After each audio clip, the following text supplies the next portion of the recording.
যে শেখ হাসিনার 16 বছরের শাসনে ঋণ পেয়েছেন, বিদেশ থেকে ঋণ নিয়েছিলেন 18,35,000 কোটি টাকা, আর টাকা পাচার হয়েছে 17,60,000 কোটি টাকা। তাহলে কয় টাকা ডেভেলপমেন্ট উন্নয়নের কাজ করেছেন শেখ হাসিনা? মাত্র ধরেন 75,000 কোটি টাকা। পরিবর্তে পদ্মা সেতু, পরিবর্তে বিভিন্ন ফ্লাইওভার তিনি দেখিয়েছেন, পরিবর্তেও টাকা মারা হয়েছে। কিন্তু এই টাকাগুলো কে নিয়ে গেছে? এই টাকাগুলো আওয়ামী লীগের কোন নেতা, শেখ পরিবারের কোন সদস্য, আওয়ামী ঘনিষ্ঠ লোক, সালমান এফ রহমানের সুপারিশকৃত কোন ব্যক্তি, তারাই নিয়ে গেছে। তো এই যে টাকা যেগুলো পাচার করেছে তার কিছু টাকা তো এখনো ঘাটতি বেড়ে আছে।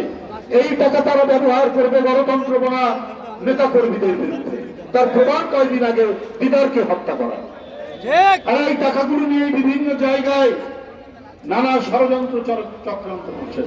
সব টাকা তো তারা নিতে পারেনি, অনেক পাচার করেছে, 16,60,000 কোটি টাকা পাচার করেছে, কিন্তু অনেক টাকা তো ওদের হাতে আছে। সব টাকা তো নিতে পারেনি, ধরা পড়েছে। আপনার ওই যে কালা মানিক নামে একজন বিচারপতির নাম শুনেছেন না? সেই কালা মানিক ভারতে পালাতে গিয়ে সে 70 লক্ষ টাকা সেখান থেকে পেয়েছে। একটা বিচারপতি তার বেতন কত?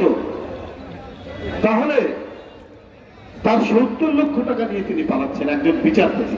তাহলে এরকম কত ব্যবসায়ী আছে, আওয়ামী লীগের ঘনিষ্ঠ কত লোক আছে, তাদের এইভাবেই টাকাগুলো গিয়েছে। এবং সেই টাকাগুলো যদি কখনো পালাতে হয় শেখ হাসিনাকে, তিনি সেটা ভোগ করবেন। এইভাবেই তার সবকিছু ভাগ করা ছিল, সবকিছু ঠিকঠাক অ্যারেঞ্জমেন্ট করা ছিল। আপনারা দেখেছেন চট্টগ্রামের একজন আওয়ামী লীগ নেতার ছেলে, ও আওয়ামী লীগ নেতা, ভূমি প্রতিমন্ত্রী ছিলেন, ইংল্যান্ডেই তার 360টি বাড়ি। আপনারা তো খবরের কাগজে দেখেছেন। এগুলো কোনো আরব্য উপন্যাসের গল্প আপনাদের সামনে বলছি, এটা ঠাকুরমার ঝুলির কোন গল্প নয়, সত্য ঘটনা খবরের কাগজে এসছে।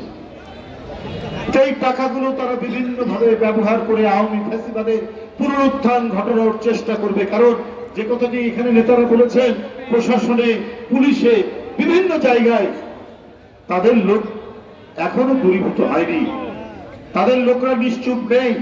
আজকে যখন যশোরে ঢুকি দেখি যে খুব একটা ট্রাফিক ব্যবস্থা ডেভেলপ করেনি। কেন?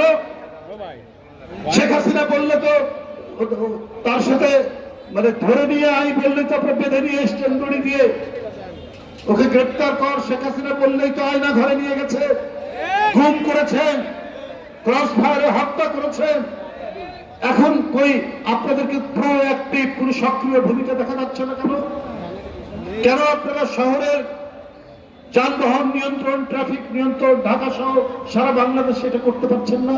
তারা গেছে কোথায়? কেন এটা করতে পারছে? আর ওই সময়তে দেখেছি প্রায় 8 বার গ্রেপ্তার হয়েছি, এমন কোন বছর নেই, প্রথম দিকে কয়েকটি বছর ছাড়া 8 বার গ্রেপ্তার হয়েছে। কে কি আমরা বলি, কে কি করি, সব তাদের নখদর্পণ। এখন কে কোথায় আছে এটা আপনারা জানেন না। কদিন আগে দিদারকে গোপালগঞ্জে আঘাত করা হলো, চারিদিকে সামনাসামনি পুলিশের অবস্থান ছিল, তারা কেউ এগিয়ে আসে, তাদের চোখের সামনে পিটিয়ে পিটিয়ে পিটিয়ে পিটিয়ে ছেলেটিকে হত্যা করল। তারপরে একটা কৃত্রিম অরাজকতা তৈরি করে শেখ হাসিনার প্রত্যাবর্তনের একটা শুভ পথ সুগম করার প্রচেষ্টা চালানো হচ্ছে। এবং সেই ক্ষেত্রে কারা কারা মদত দিচ্ছেন সেটাও আমরা জানি, কারা কারা এই কাজ করছেন তারাও আমরা জানি। যে বিচারক বেগম খালেদা জিয়ার 5 বছরের সাজা দিলেন, আমার কথা হচ্ছে শুধু আইন প্রশাসন নয়, পুলিশ নয়, আর কে এই যে বিচার বিভাগ, এটা তো ছিল শেখ হাসিনার একটা জল্লাদখানা, একটা কসাইখানা ছিল শেখ হাসিনা।